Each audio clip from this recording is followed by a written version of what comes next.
So, hi everybody. Again, keeping with the theme for the month of July, I'd like to talk a little bit more about product reviewing and testing.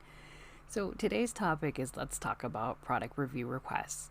This isn't a new topic, I've discussed it before, but I thought I'd go in depth once again and explain that you do have a right as a product reviewer and tester, and you do have a say in what you would like to test or review.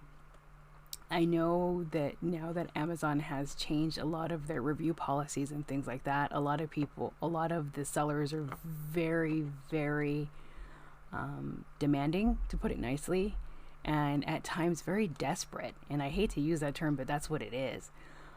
They basically will just go down the line asking anyone and everyone. If you use social media, sometimes you have that. The direct messages from various sellers claiming that they need a review and they'll pay you back and all of that. I'll get further into that shortly. I'll try to keep it as concise as possible and not go off on a ramble tangent, but we'll see what happens. So let's get started. Okay, so as I said, you do have some rights as a reviewer and a tester. You can decline if you do not wish to review products, if you're not happy with however the person that's contacting you is presenting their request. You can be polite about it. I'm usually very polite and tell them I either am not able to use the product because it is something that I won't be able to use. For example, I've had a lot of requests for like iPhone items. I don't own an iPhone, so how am I going to be able to test something for an item that I don't own? Things like that. But you do have a right. You can say, hey, this is what we agreed upon. This is what your request was, because some sellers are kind of pushy and they will change their opinion later on, or there is an added task that they may ask you for. And I've had that happen in the past where I wasn't paid for certain things that I did. They wanted me to create a video, and then I sent off my creation, and I always got the claim of that the manager was out of the office, or that the manager didn't like my content, but they still took my video and put it up anyways. But I didn't get paid for it. So you really do have to try to be concise and clear at what you are willing to do for companies and what you are not willing to do for companies. And if you feel that that is outside of your general comfort level in terms of tasks they are asking you to perform, or any type of payback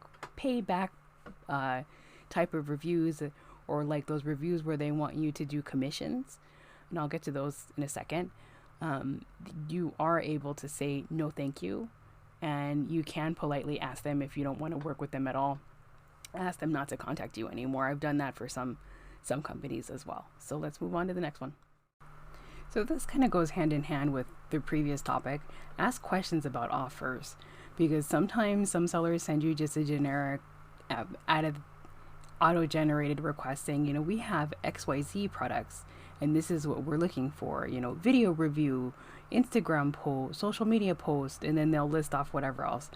And my thing is if you're going to get into contact with the seller, even if they contact you in terms of direct messaging via social media like Instagram or Facebook or even Twitter sometimes, be clear at what the offers are and ask as many questions as you think are necessary to make sure that you're not going to get stuck in some sort of revolving reviewer request. We'll pay you and we won't pay you kind of deal, because I had that happen once, as I mentioned before. So some of the companies can get pretty shady, and a lot of them too will want you to join groups like on Facebook.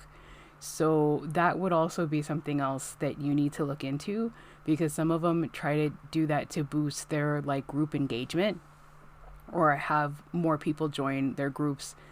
And I'm not too sure how those actually work. I've never joined one because I've never really felt the need that I should. But some people say it works out for them. Some people are kind of on the fence because you still may have to spend money for the items in terms of having it sent to you and things like that. So that's why I said you really have to be clear on what the offers are and ask as many questions that you need to before you agree on a review. So knowing your terms is extremely important. At this point now, with so many websites not allowing people to review, or example, Amazon, for products in exchange for a review or for discounted rate, every website has rules. So know your user terms. I know it's a lot to read, but still, if you can find just a little snippet that says your account may be removed because of X reasons, you don't want to violate that website's terms, especially if it's a website that you use often, that you shop. If it's a shopping website, of course, if it's something that you rely on, again, for your usual shopping needs, anything like that. So always be clear and always check any type of rules that you need to check for your government. So like here in the US, the FTC has rules that you have to list particular hashtags or declare certain statements in terms of product reviewing. So if you received an item for free, you have to state that your item was free or gifted to you, or you were chosen to review the item by the brand X.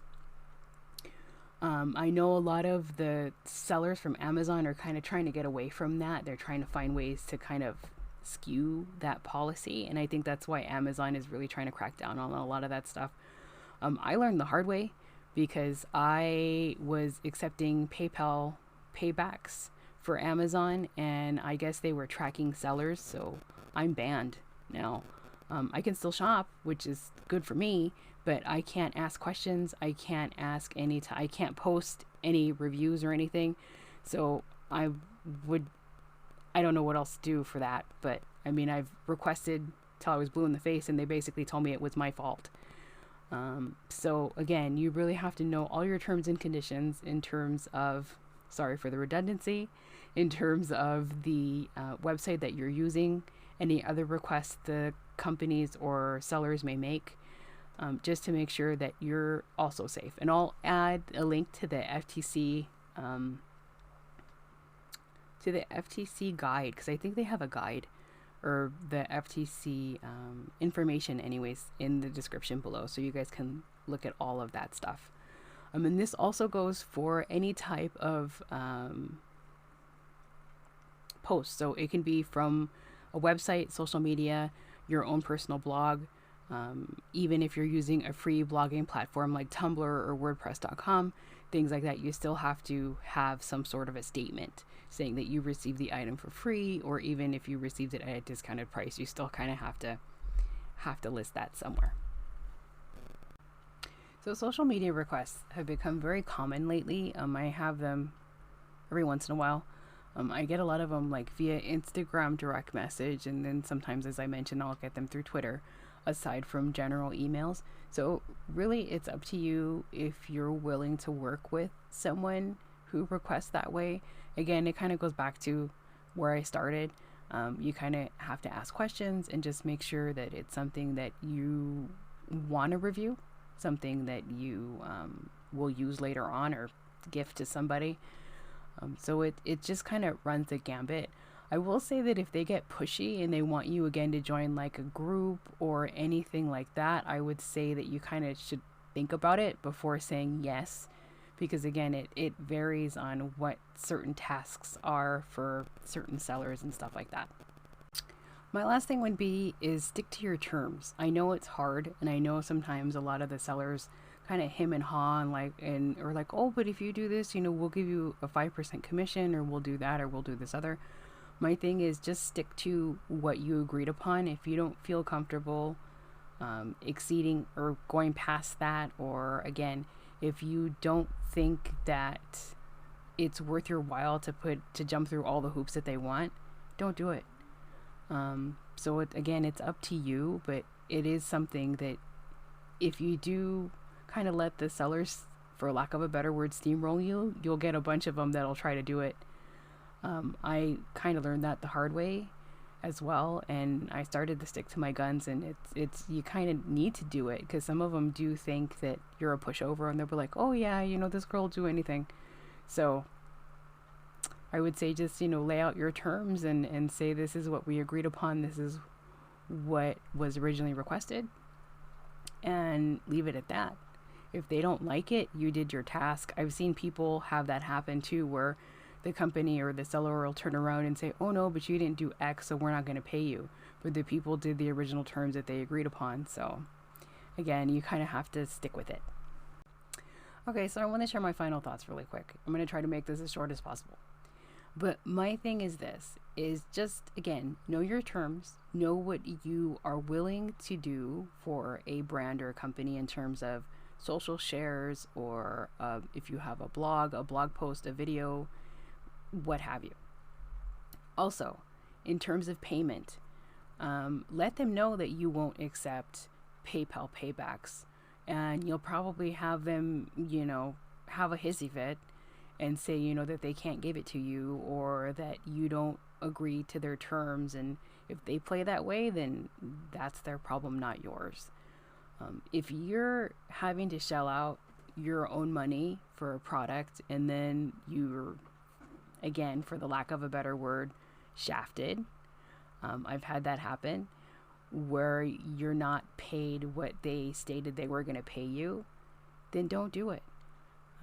If you're not able to afford the product that they're asking for, and they say, "Oh, well, we'll give it to you at an X discounted price," and it's still over whatever you're able to pay, don't do it.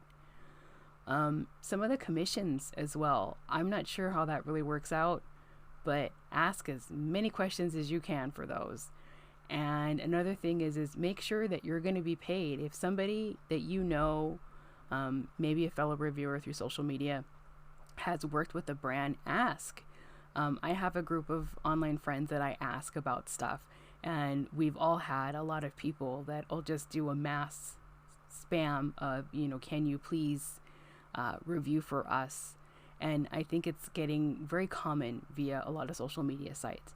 But ask your friends, if you have people that your little social network, ask them if they've dealt with the companies and if they're reputable. But that was basically my little 2 cents on that. So I hope everybody has a good rest of their day, and I hope these videos are informative.